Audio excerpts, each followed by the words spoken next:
ভাইয়া গরম গরম সমস্যা নিয়ে যাও। বেটা তুমি কি সমস্যা খাবে? না বাবা আমার পেটে সমস্যা। না বেটা আমাদের সমস্যা লাগবে না। বেটা তুমি 2 মিনিট বসো, আমি এখন আসতেছি। এখানে তো একটা সমস্যা বিক্রি করতে পারতেছি না, এদিকে আমার পেটে অনেক ক্ষুধা লেগেছে। আর এখান থেকে যদি একটা সমস্যা খেয়ে ফেলি তাহলে তো মালিক আমাকে অনেক বকবে।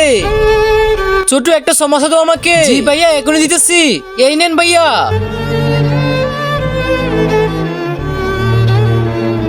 আরে মেয়েটার মনে হয় অনেক ক্ষুধা লেগেছে, তাই তো এই সমস্যাটা খেয়েছে। চলো বেটা। বাবা আমার অনেক ক্ষুধা লেগেছে, আমি তো সমস্যা খাবো। চলো বেটা আমি কিনে দিচ্ছি। ছোটু আমাকে একটা সমস্যা একটা রুল দাও।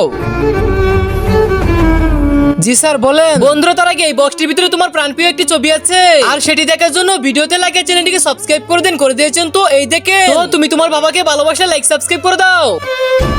ছোটু এই নাও, এটা তুমি খেয়ে ফেলো, এটা আমার তরফ থেকে দিয়েছি। বাবা আমি তো সমস্যা খেয়ে ফেলেছি, এই নাও ছোটু তোমার টাকা।